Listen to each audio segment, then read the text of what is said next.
Good morning, good morning, good morning. Welcome to Morning Meta. I am yours truly, Travis Spencer. I'm Camilla Crawley. Camilla, it's Thursday, so it's time for a wonderful community conversation. Yes, it is. And I just want to say, I know that we're going to be talking today, but this month we've really had some wonderful conversations, Yes, right? Some wonderful yes. guests. So I hope that everyone has been enjoying Mhm. our special guests this month and really all throughout. I really enjoyed some of the things that even I took the time to reflect on from our special guests this Mhm. month. Yeah, I agree. And good people, if you would like to see our guests return and share some more, please let us know. You Mhm. can put it in the comments. But yeah, we had Mhm. some wonderful and powerful conversations this month. Yeah. But for today, we're going to start, as usual, with our grounding. And we're going to set an intention for today. And then we're going to see what we're going to talk about. Yes. Okay. All right. So let's get started. And I think that you have a grounding for us today. hmm Yes. So our grounding for today is going to be just a bit of sitting and allowing yourself to just be, right? And I love just the simple three breaths to support that. So, inviting you, if you can, to have a seat, allow your hands to be on your knees and thighs, allow your back to be straight but not rigid. You just want the air to flow in and out of the body without restriction. And once you're ready, I want to invite you to take in a deep breath that we're going to count for you. And then as you exhale, we'll count out for you. So it's going to be a 4-6 count, 4 in, 6 out. All right. And we'll do 3 breaths. Beginning now, inhaling deeply. 1, 2, 3, 4. Exhaling. 1, 2, 3, 4, 5, 6. Inhaling. 1, 2, 3, 4. Exhaling. 1, 2, 3, 4, 5, 6. One more time. Inhaling.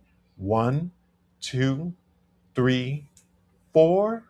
1, 2, 3, 4, 5, and 6. All right. Inviting you to allow your breathing to return to its normal cadence. Nice, simple practice there. Mhm. All right. So let's set this intention for today. What do you all want? This is the time to get curious about it. Mhm. Set an intention for today. And you can always use our sentence stem. My intention for today is, and finish that sentence. So go ahead and use the next 5 to 10 seconds and set an intention for today.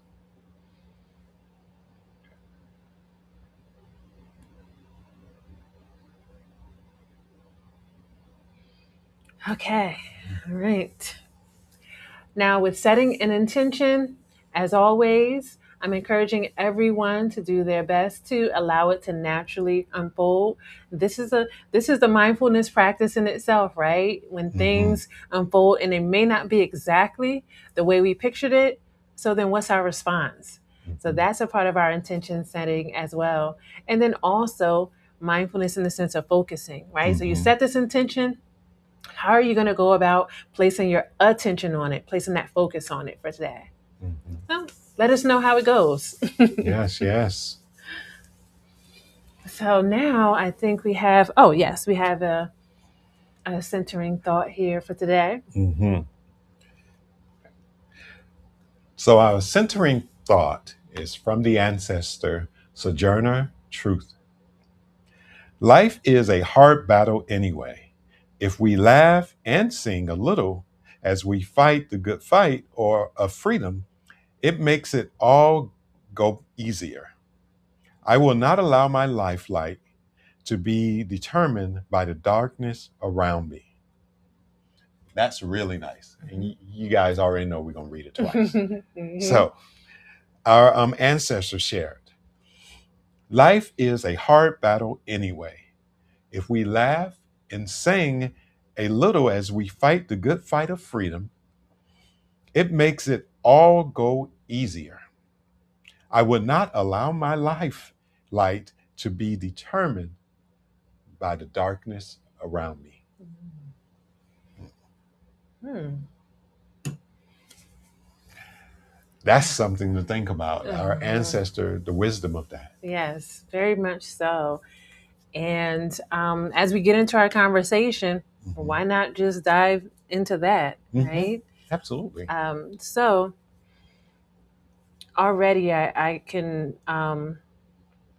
sense a couple of things coming out of that quote as it relates to even this practice. But I want to start with you. Hmm. Is there anything that's coming up for you as you think about the quote you just read? Absolutely. So, what I would like to, I'm going to break the quote down, Hmm. read a couple of the components, um, and thinking about the things that we've been through as African Americans. You know, we've experienced a lot of hardship. We've endured enslavement. We've endured 100 years of Jim Crow, and we're continuing to see racism play out in our society. And all to be quite honest, we talk specifically about the U.S. Quite often, but when we begin looking at it, this is worldwide. Yes. White supremacy and whiteness shows up and shows out in so many different facets of our experience in the world as people of Black and Brown and Indigenous heritage. So Sojourner, our ancestor, says that life is a hard battle anyway. If we laugh and sing a little as we fight the good fight of freedom, it makes it all go easier. I want to just start with that. Mm-hmm. So, Camilla, thinking about there again, we, as someone said, our dear sister Aisha shared, sometimes we wake up with this weight on our chest, and because we're navigating a world that doesn't see us as human quite Mm-hmm. often, so when we begin looking at that, it makes life hard. I can speak about personal experiences of experiencing racism, blatant racism in Georgia. And one of the reasons why I'm not that crazy about going back there, and I don't know if anyone can feel me on that, those who have lived in Georgia or live in Georgia now. But there has been racism that I've experienced there, and it's been hard. Every time when I was younger, much younger, every time a police car got behind me, I became nervous. And if the police pulled up on the side of me, being in the car, I wouldn't look over. I would just keep looking straight because I didn't want to give them an excuse to pull me over.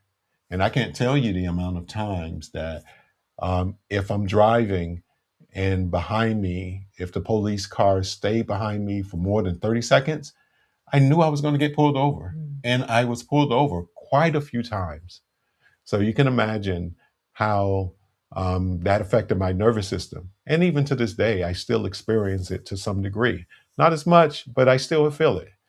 And so when you begin thinking about the dancing and laughing and being around people you feel safe with, it's so important to counter that.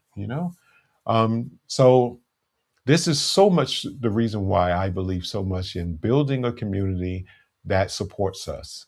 You know, so when I think about our ancestors' quote, just that part of it, you build this community so that we can dance, so that we can laugh together, so that we can eat together, so that we can find relief, so that we can build resilience. That relief gives us the opportunity to build that resilience that I talk about so often in Morning Meta. That building of the resilience through the breath and body. But you need the community to be able to mirror what it looks like to feel safe, what it looks like to be um, held by people who see you as human. Mm-hmm. Yeah. So I want to start there. What does it look like to be in a community, to be in spaces where you can dance, where you can feel good, where you can eat? even in the midst of a society that often does not see you as human. Mhm. Well, I think that everything you said to me is right on point. And just thinking about that first line, Mhm. where Sojourner is talking about the laughter, laughing and singing as we fight the good fight of freedom, it makes me think about our more current history, if you Mhm. will, in terms of thinking about during civil rights and even really before that, what has always to me accompanied these so-called fights for freedom and things like that has been singing, has been Mhm. songs. If you think about what the 60s in Mhm. terms of the music that was sort of like the soundtrack of the civil rights movement, Mhm. that was the support. So when she talks about, it makes it easier, that Mhm. it's almost like that's just a natural thing for us, to have the singing involved. Even if you fast forward, when people were out in the streets during whether it was Black Lives Matter or other things that were going on in terms of protesting police brutality, in particular against Black men.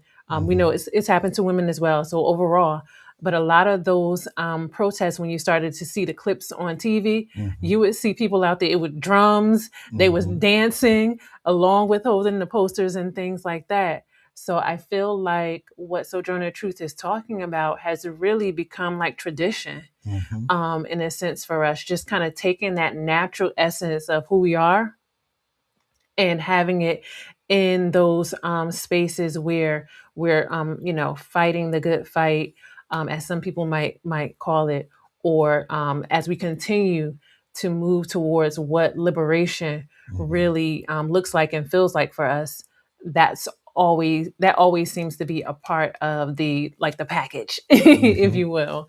And so I think that, to me, to answer your question about what does it look like, I feel like we know what it looks like. We've seen it, right? Mhm. And it's something that we can continue to reflect on. Uh, More recently, we go back to civil rights. We go back to even times of enslavement, because we also know that during those times is where you have those what are they called?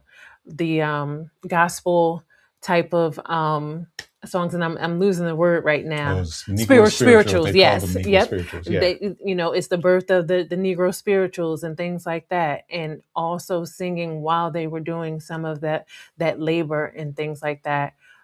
We could take it even further back to the continent, because we Mhm. know that on the continent before colonization, before enslavement, many of the ceremonies involved dance. It involved instrumentation. It involved using the voice, whether they're Mhm. songs or making sounds and things like that.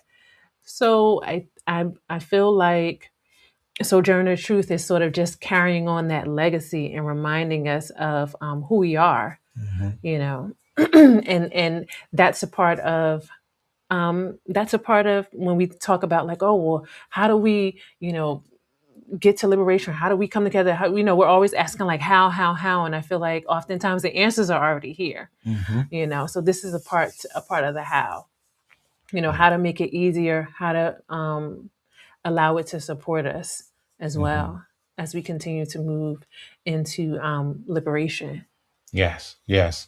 It makes me think of the word that's coming to me is epigenetics. Mm-hmm. Now, I've read about people talking about epigenetics as it relates to trauma, Mm-hmm. right? But if we begin to look deeply at epigenetics, we can also see the resilience Yeah. that comes through, Mm-hmm.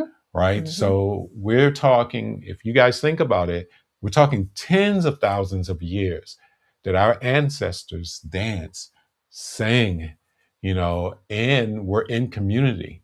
So much so that even though we've gone through the last 400 years, 500 years of colonization and whiteness as it relates to white supremacy, we've gone through all of that. but they haven't been able to get rid of the dance. They have not been able to get rid of the singing, because that's a part of our light. Mm-hmm. You know, when we sing a song, we are shining, you know. So much so that they have created industry around our voice and Mm-hmm. movement, and they have attempted to use it to exploit our voice and our movement for their own gain, because that's how powerful it is. And what's interesting is, and I think, to me, I'm gonna go back to the last part of that quote.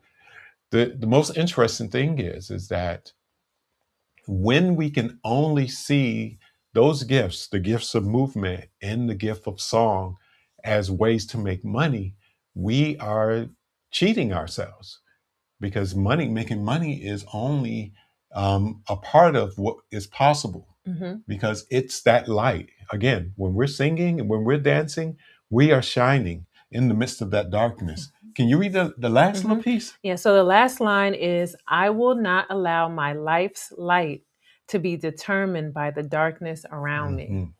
This last line, I think, is so key for like right now Hmm. with everything that has continued to go on. But what has been at the forefront of like a lot of the news headlines when it comes to our community with young Black men, what's been happening to them, along with many other things. This line here, I will not allow my life's light to be determined by the darkness around me. Hmm.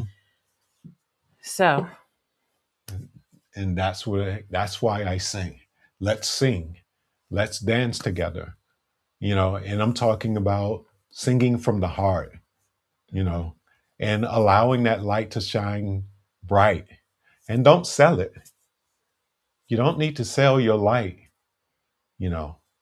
I think that is the most important thing that we have to remember when we take the ancestors' word and apply it to the current situation in our lives.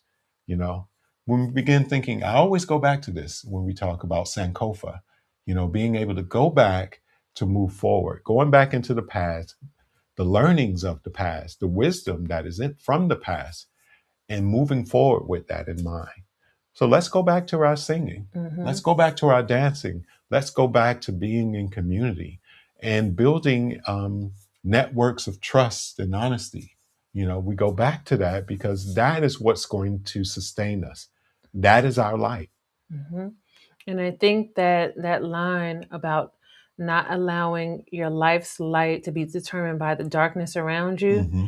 is something for us to really sit with, because there's quite a bit of darkness Hmm. that is constantly being shown to us every single day.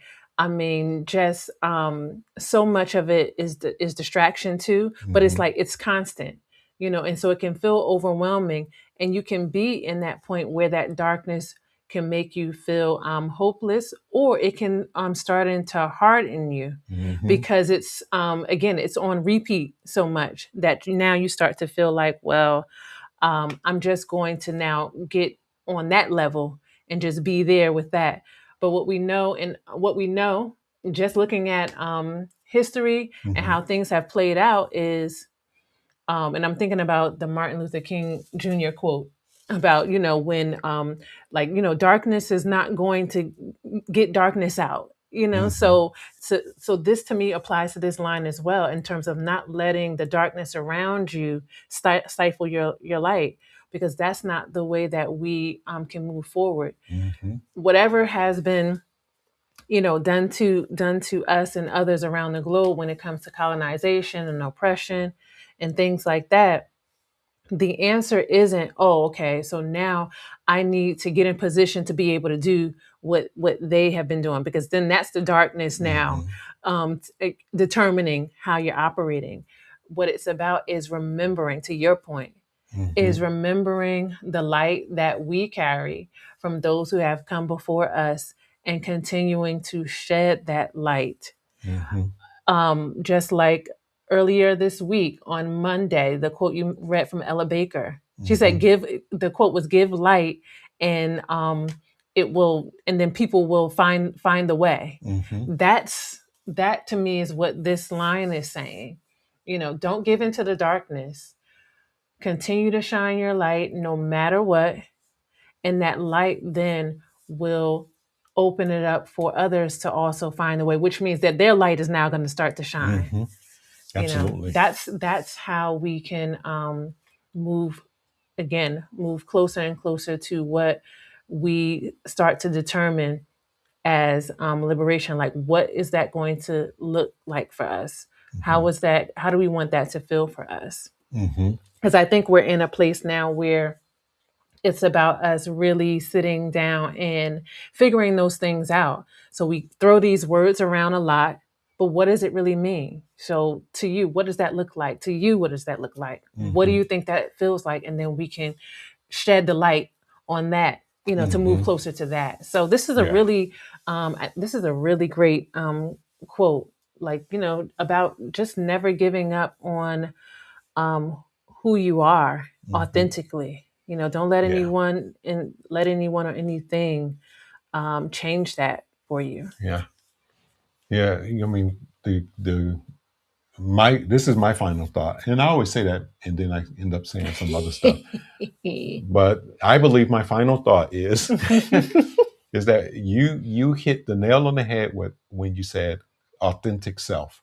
I just paraphrased you a little bit, but being authentic, because when you begin thinking about liberation, that liberation is being able to shed all of the things that no longer serve you and beginning to move through life um, authentically and showing up with integrity, honesty, and in community. I Hmm. don't want to Yeah. sidestep that at all, Hmm. because if you do all of this in isolation, are you truly free?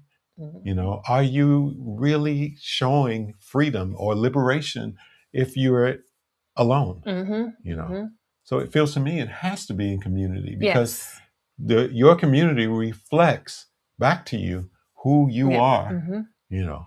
Yep, that's a good place to end, because all of this is the medicine. What Sojourner Truth talked about, the Hmm. laughter, the singing, the dancing, the joy, that's the medicine. And community is absolutely the medicine as well. Because even if you feel like, hey, I'm a determined, strong, persevering person, I could do all this stuff on my own.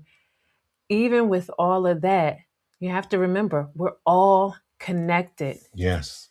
So that's Yes. why community is a part of the medicine as well. Hmm. So that's it for me. Yes. All things are in relationship to all things. Hmm. So no man is an island. Exactly. Yeah. So call to action. Ha ha. Good people. We talked about movement and song as an important part of ourselves, our light.